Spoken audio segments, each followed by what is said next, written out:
America का 2 दिन पहले कहना कि it is none of our business, उसके बाद secretary of state, vice president, US president सबसे पहले घोषणा करते हैं कि सीजफायर हो रहा है। उसके बाद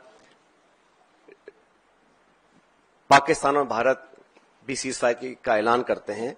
ये जो मीडिएशन है, इसको क्या भारत सरकार ने एक्सेप्ट किया है और किन कंडीशंस पे इस प्रकार की घोषणा अमेरिका ने करी है, ये बहुत बड़ा सवाल है। कितना गलत अमेरिका के राष्ट्रपति जी ने कहा कि हजारों साल पुराना ये मुद्दा है। वो भूल गए कि 76 साल पहले ये एक ही देश था, कोई मसला नहीं था। वॉशिंगटन से सीज फायर की अगर घोषणा होती है तो कई सवाल खड़े करता है। जब ये घोषणा मीडिया के माध्यम से, और मैं सिर्फ उन बातों को रखना चाहता हूं जो पब्लिक डोमेन में है, काफी कुछ ऐसी बातें हैं जो हम सबको जानकारी में नहीं है, लेकिन जो पब्लिक डोमेन में है उसको देखकर लगता है कि बहुत से सवाल खड़े हुए हैं। अमेरिका का 2 दिन पहले कहना कि it is none of our business, उसके बाद secretary of state, vice president, US president सबसे पहले घोषणा करते हैं कि सीजफायर हो रहा है। उसके बाद पाकिस्तान और भारत भी सीजफायर का ऐलान करते हैं। ये जो मीडिएशन है, इसको क्या भारत सरकार ने एक्सेप्ट किया है और किन कंडीशंस पे इस प्रकार की घोषणा अमेरिका ने करी है, ये बहुत बड़ा सवाल है। उसमें कश्मीर का जिक्र किया गया है।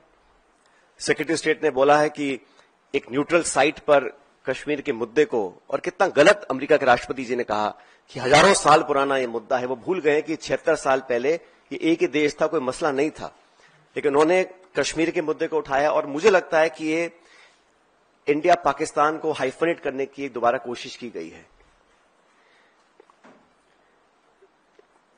आईएमएफ का बेल आउट करना, पहले भी बैक चैनल डिस्कशंस होते होंगे। डिप्लोमेसी का अपना एक रोल है दुनिया के हर कोने में, लेकिन इस प्रकार वॉशिंगटन से सीज फायर की अगर घोषणा होती है तो कई सवाल खड़े करता है। भारतीय थल सेना के पूर्व जनरल्स ने भी जो बातें बोली हैं, उस पर भी हमको ध्यान देना चाहिए।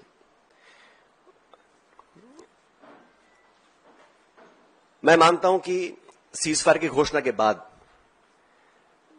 जो कल बॉर्डर पर लगातार वायलेशंस हुए, गोले दागे गए, ये उस विश्वसनीयता को खत्म करता है।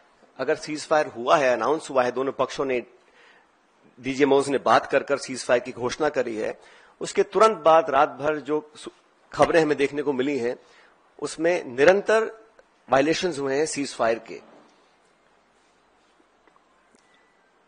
इसलिए मैं मानता हूं कि हम लोगों को एक ऑल पार्टी मीटिंग बुलानी चाहिए भारत सरकार को, और जो पिछली 2 मीटिंग्स में नहीं हुआ वो इस बार करना चाहिए। प्रधानमंत्री जी को इस ऑल पार्टी मीटिंग में आना चाहिए और पूरे देश को कॉन्फिडेंस में लेकर सभी दलों को, क्योंकि सभी दलों ने अपनी विचारधारा को परे रखते हुए समय पर भारत सरकार को संपूर्ण समर्थन दिया था, और जो ऑल पार्टी मीटिंग्स बुलाई गई उसमें प्रधानमंत्री जी नहीं आ पाए थे।